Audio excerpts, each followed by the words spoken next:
Friends, तो कैसे हैं आप लोग। तो दोस्तों उम्मीद करता हूं कि आप लोग शानदार होंगे, बेहतरीन होंगे और दोस्त लाजवाब होंगे। दोस्त जैसे कि जानते हैं ना कि बिहार पुलिस भर्ती परीक्षा 2023 बहुत ही नज़दीक है और इन परीक्षाओं के लिए जो दोस्त मैं आप सभी के लिए लाया हूं बेस्ट क्वेश्चन का संग्रह जो आपके आगामी परीक्षा की दृष्टि से इम्पोर्टेंस होने वाला है। और ये क्लास जो है वो सभी स्टूडेंट ले सकते हैं जो किसी भी वनडे एग्जाम की तैयारी कर रहे हैं। जो दोस्त जैसे बिहार एसएससी हो सकता है, रेलवे हो सकता है, बिहार पुलिस, दिल्ली पुलिस, अगर आप किसी भी एग्जाम की तैयारी कर रहे हैं और वहाँ जीके क्वेश्चन आता है ना, तो वहाँ से आप लोग को इस क्वेश्चन यहाँ से आप लोग को क्वेश्चन देखने को मिलने वाला है। तो चलिए शुरुआत करते हैं। लगभग 70 प्लस इम्पोर्टेंट क्वेश्चन है जो आपके आगामी किसी भी परीक्षा के लिए ये सभी क्वेश्चन इम्पोर्टेंट है। तो देखिए पहला क्वेश्चन है कि जनगणना जो है ना किस सूची के अंतर्गत वर्णित किया गया है।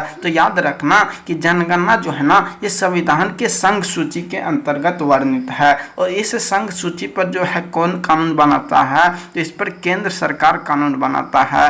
तो दोस्त इसमें कुल कितने विषय शामिल है, तो संघ सूची में जो है ना कुल 100 विषय को शामिल किया गया है।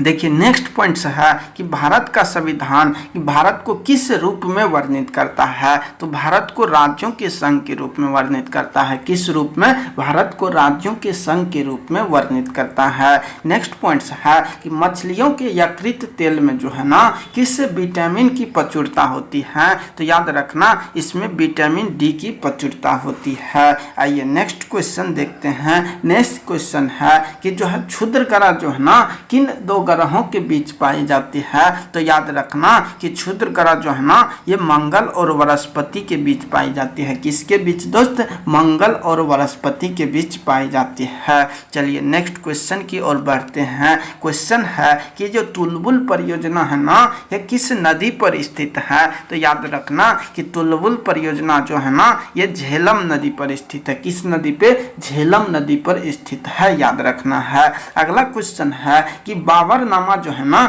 इसके लेखक कौन है। तो याद रखना बाबरनामा के लेखक जो है ना वो कौन है? बाबर है। कौन है?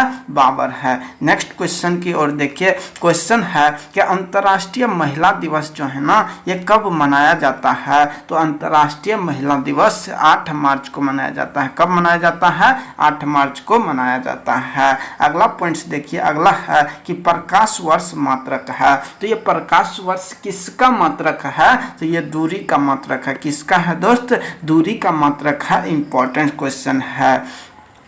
अगला क्वेश्चन देखिए। क्वेश्चन है कि मानव शरीर का सामान्य ताप कितना डिग्री सेल्सियस होता है। अगर डिग्री सेल्सियस में पूछेगा ना तो ये 37 डिग्री सेल्सियस होता है, लेकिन फ़ारेनहाइट में कितना होता है? तो ये होता है 98.6 फ़ारेनहाइट होता है। याद रखना इम्पोर्टेंस है, एग्जाम में पूछा गया है। आइए नेक्स्ट क्वेश्चन की ओर देखते हैं। क्वेश्चन है कि अंतिम मुगल सम्राट कौन था। तो ये अंतिम मुगल सम्राट जो था ना वो बहादुर शाह जफर था या बहादुर शाह सेकेंड था। कौन था? बहादुर शाह जफर, या इसी का नाम था बहादुर शाह द्वितीय। जो क्या कौन था दोस्त?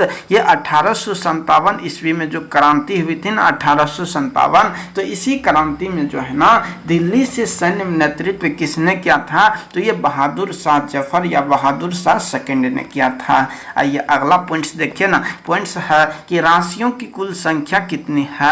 तो याद रखना राशि की कुल संख्या जो है ना वो 12 है। कितना है दोस्त? 12 है। इंपॉर्टेंस है। अगला पॉइंट्स देखिए कि एंजाइम्स मूल रूप से क्या है। तो दोस्त एंजाइम जो है ना वो मूल रूप से प्रोटीन होता है। क्या होता है? एंजाइम मूल रूप से प्रोटीन होता है। अगला पॉइंट्स देखिए ना। पॉइंट्स है कि सौरमंडल का जो सबसे चमकीला ग्रह है ना वो ग्रह कौन है। तो याद रखना सबसे चमकीला ग्रह सौरमंडल का शुक्र है। अगला क्वेश्चन है कि बिंदुसार जो है ना किस वंश से संबंधित है। इस तरह से क्वेश्चन पूछा जाता है। तो बिंदुसार किस वंश से संबंधित रखता है। तो इसका मौर्य वंश से संबंध है। किस वंश से? मौर्य वंश से संबंध है। इंपॉर्टेंट क्वेश्चन है।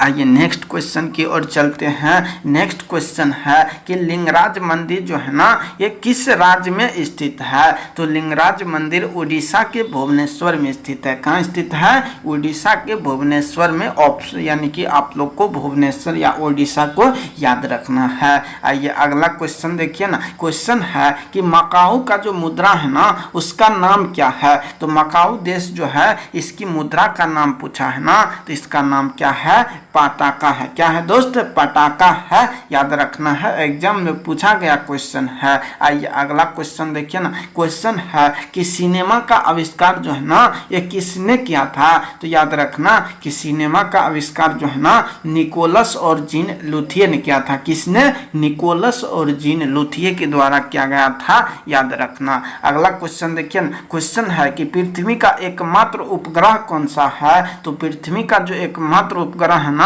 वो कौन है? चंद्रमा है। कौन है? चंद्रमा है, याद रखना है। हर्ष कवि जो था, हर्ष का कवि राज कवि कौन था? वान भट्ट था। कौन था दोस्त? वान भट्ट था। और कादम्बरी पुस्तक के लेखक कौन है? कादम्बरी के लेखक वान भट्ट है ना। कादम्बरी के लेखक वान भट्ट है, याद रखना है। आइए नेक्स्ट क्वेश्चन की ओर देखते हैं।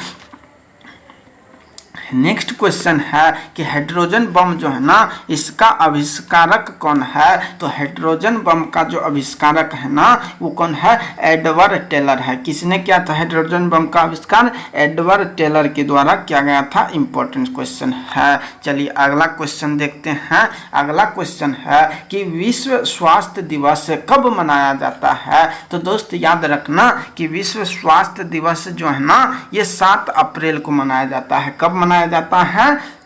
7 अप्रैल को मनाया जाता है। अगला क्वेश्चन देखिए ना कि दक्षिण अमेरिका में जो चारागाह है ना या घास के मैदान जो है ना उसे हम क्या कहते हैं? तो याद रखना कि दक्षिण अमेरिका में जो घास के मैदान है उसे पंपाज कहते हैं। क्या कहते हैं? पंपाज कहते हैं। अगला पॉइंट देखिए कि भारत में सर्वप्रथम स्वर्ण मुद्रा जो है ना किसने चलाया था? तो दोस्त याद रखना कि स्वर्ण मुद्रा जो है ना यूनानियों के द्वारा चलाया गया था। किसके द्वारा? यूनानियों के द्वारा चलाया गया था। इंपॉर्टेंस है। आइए ना अगला क्वेश्चन देखते हैं। दोस्त क्वेश्चन है कि भारतीय राष्ट्रीय कांग्रेस के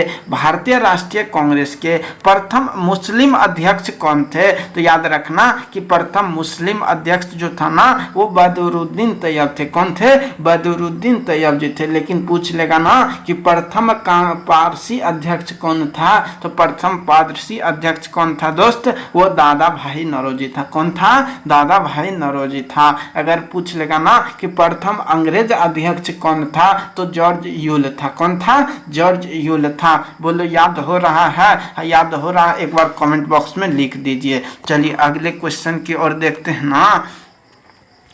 क्वेश्चन है कि अपहरण नीति जो है अपहरण नीति को किसने यानी कि लागू किया था? ये किसके द्वारा? डलहौजी के द्वारा लागू किया गया था। किसके द्वारा? डलहौजी के द्वारा। इंपॉर्टेंस है। आइए अगला क्वेश्चन है कि आर्थिक अक्षय सिद्धांत के प्रतिपादक कौन थे? तो दोस्त आर्थिक अक्षय सिद्धांत जो है ना इसके प्रतिपादक थे कौन? तो ये दादा भाई नौरोजी थे। कौन थे? दादा भाई नौरोजी थे। आइए अगला क्वेश्चन देखिए ना। क्वेश्चन है कि राज्यसभा में मनोनीत सदस्य का अधिकतम कितने सदस्यों का मनोनयन होता है? तो राज्यसभा में जो है ना अधिकतम 12 सदस्यों को मनोनीत किया जाता है। कितना? 12 सदस्य को मनोनीत किया जाता है। नेक्स्ट पॉइंट देखिए ना। क्वेश्चन है कि सुंडा जल डमरू जो है ना किसके बीच स्थित है? तो सुंडा जल डमरू जो है ना ये जावा और सुमात्रा के बीच स्थित है। किसके बीच?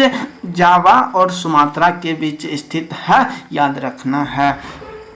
आइए अगला क्वेश्चन देखिए ना। क्वेश्चन है कि राष्ट्रीय आय का आकलन कौन सी संस्था करती है? तो भारत में जो राष्ट्रीय आय का आकलन करता है ना वे केंद्रीय सांख्यिकी संगठन करता है। कौन करता है? केंद्रीय सांख्यिकी संगठन CSO के द्वारा किया जाता है। किसके द्वारा? CSO के द्वारा किया जाता है। नेक्स्ट पॉइंट देखिए ना। क्वेश्चन है कि गांधी इरविन समझौता जो है ना ये कब हुआ था? तो दोस्त गांधी इरविन समझौता ये 5 मार्च 1931 किसको हुआ था, कब हुआ था?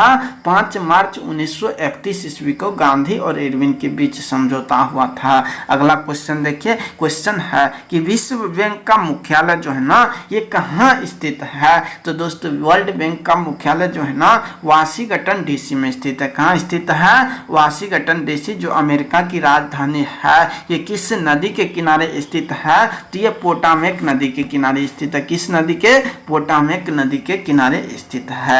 नेक्स्ट प्रश्न देखिए ना, क्वेश्चन है कि योजना आयोग जो है ना इसका अध्यक्ष कौन होता है? तो दोस्तों योजना आयोग का जो अध्यक्ष होता है ना वो प्रधानमंत्री होता है। कौन होता है? प्रधानमंत्री होता है, आप लोग याद रखना है। अगला क्वेश्चन देखिए, क्वेश्चन है कि अर्थशास्त्र का जनक जो है ना किसे कहा जाता है? तो अर्थशास्त्र का जनक एडम स्मिथ को कहा जाता है। लेकिन दोस्त अर्थशास्त्र पुस्तक लिखा था किसने? तो ये चाणक्य या विष्णुगुप्त या कौटिल्य, ये इसे आप जिस नाम से जानते हैं तो चाणक्य के द्वारा अर्थशास्त्र पुस्तक लिखा गया था। जिसका संबंध दोस्त किस क्षेत्र से था? तो उसका संबंध राज्य व्यवस्था से था। किससे?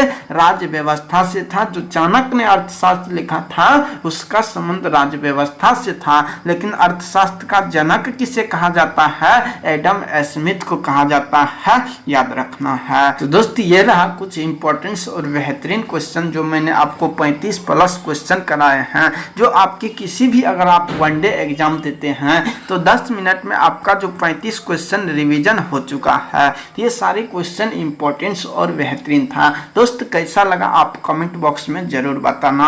और इसी तरह से अगले वीडियो देखने के लिए आप इसे चैनल को जरूर सब्सक्राइब कर लीजिएगा। तो ठीक है दोस्त।